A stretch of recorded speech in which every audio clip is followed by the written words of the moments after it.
राष्ट्रपति पुतिन ने अमेरिका से बातचीत करने की पेशकश की। सूत्रों और कुछ मीडिया हाउस के हवाले से खबर है कि पुतिन यूक्रेन के साथ जारी जंग के बीच अमेरिका से बात करने को तैयार हो गए हैं, लेकिन अभी सिर्फ खबर है, कुछ पुख्ता नहीं है। एक तरफ खबरें हैं कि पुतिन अमेरिका से बात करने को तैयार हैं, तो दूसरी तरफ रूस यूक्रेन के बीच जारी जंग में रूस के हमले घातक होते जा रहे हैं और यूक्रेन के राष्ट्रपति ज़ेलेंस्की भी पीछे हटने को तैयार नजर नहीं आ रहे। लेकिन इस वक्त जो रूस यूक्रेन युद्ध के हालात हैं, वो विश्व युद्ध की घंटी बजा रहा है, क्योंकि यूक्रेन के साथ अमेरिका और तमाम यूरोपियन देशों के आ जाने से पुतिन गुस्से में है और पुतिन का गुस्सा ऐसा कि ज़ेलेंस्की और बाइडेन को कुछ समझ नहीं आ रहा। पुतिन के गुस्से का सबसे ज्यादा नुकसान यूक्रेन की जनता को उठाना पड़ रहा है। एक रिपोर्ट के मुताबिक यूक्रेन में लगभग 10 लाख लोगों को 0 डिग्री तापमान में बिना बिजली के रात गुजारनी पड़ी। हालांकि अभी तक रूस ने इस बारे में कोई बयान नहीं दिया है। रूस ने 188 मिसाइल और ड्रोन से यूक्रेन के एनर्जी इंफ्रास्ट्रक्चर पर हमला किया।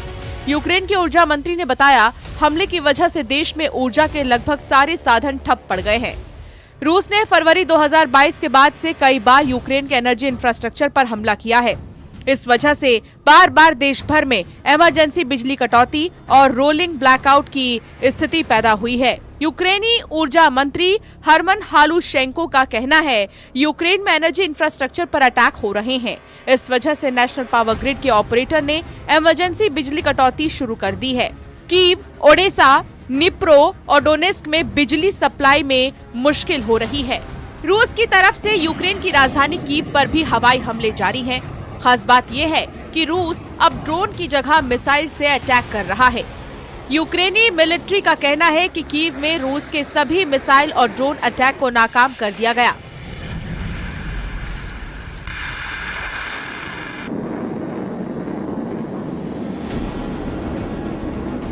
रूसी कमांडरों और रक्षा मंत्री के बीच मौजूद 72 साल के राष्ट्रपति पुतिन इस वक्त वो जंगी फैसले ले रहे हैं जो न सिर्फ यूक्रेन जंग का फैसला करेगी, बल्कि दुनिया को ऐसे परमाणु युद्ध में झोंक सकती है जिसकी कल्पना शायद यूक्रेन और अमेरिका ने भी नहीं की होगी।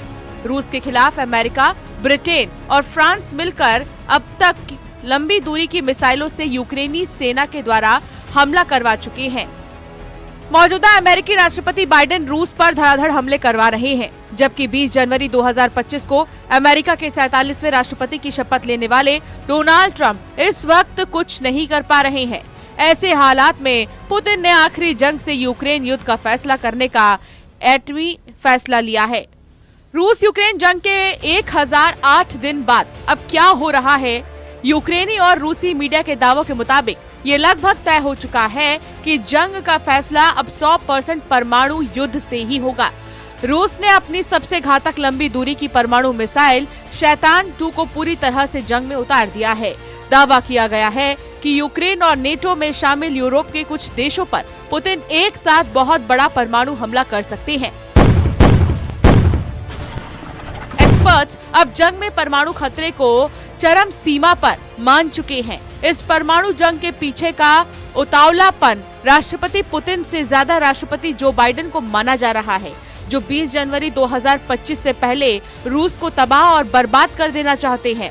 हम आपको दिखाने जा रहे हैं कि पुतिन ने शैतान 2 से किन किन देशों पर हमले का प्लान तैयार किया।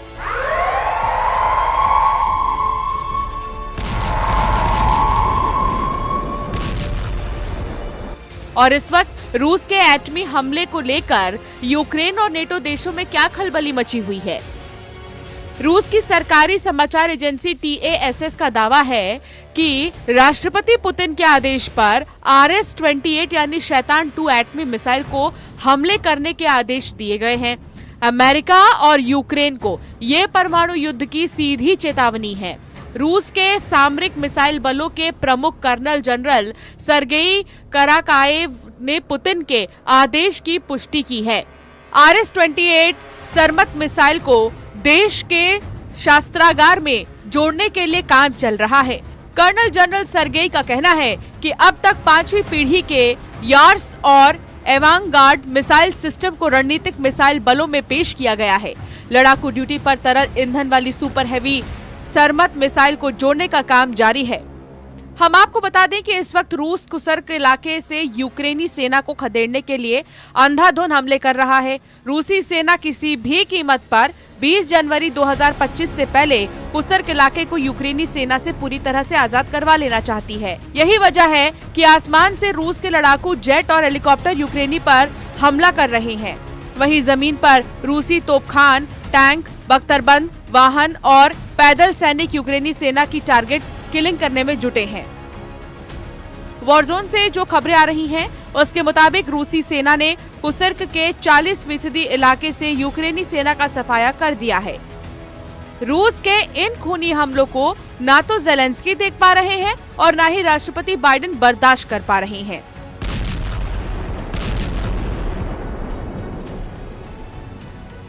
यही वजह है कि अब यूक्रेन सेना के साथ साथ नेटो की सेना ने भी यूक्रेन की जमीन से रूस के खिलाफ मोर्चा खोल दिया है। नेटो देश फ्रांस के 2000 सैनिक जंग के मैदान में पहुंच चुके हैं। वहीं अमेरिका, ब्रिटेन के घातक हथियार और टॉप कमांडर रूसी सेना को हराने के लिए यूक्रेन में सीक्रेट ऑपरेशन शुरू कर चुके हैं।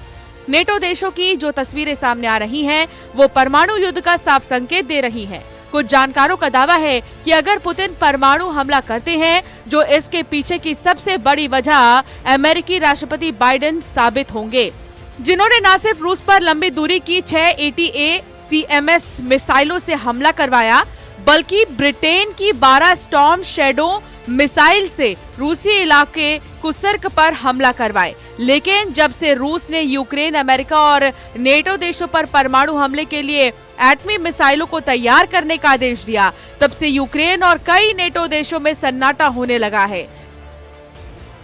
जरा देखिए, पुतिन की शैतान 2 की एटमी मिसाइल से यूक्रेन, अमेरिका और नेटो देश कांप क्यों रहे हैं।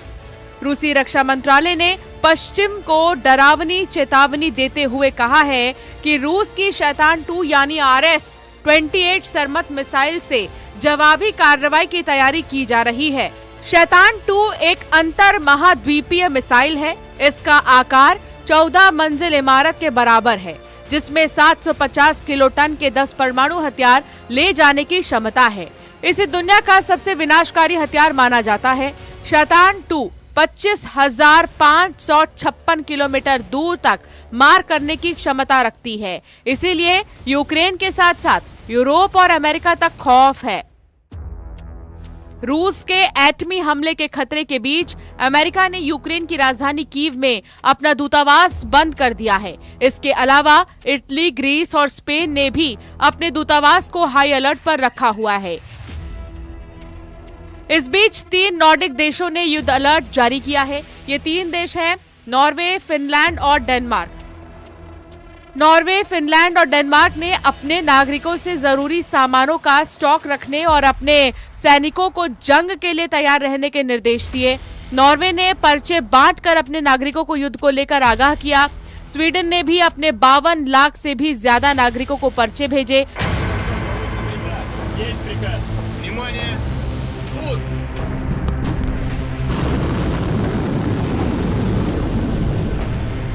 नॉर्वे ने परमाणु युद्ध के दौरान विकिरण से बचाने के लिए इस्तेमाल की जाने वाली आयोडीन की गोलियां रखने के निर्देश दिए हैं और फिनलैंड ने सूखा खाना, पानी, दवाइयां जमा करने के सख्त निर्देश दिए हैं।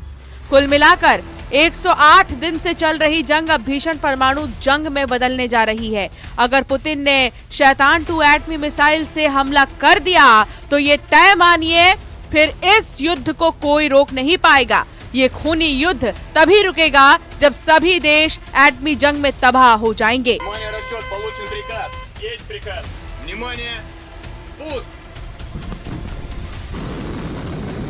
Bureau report, news 18।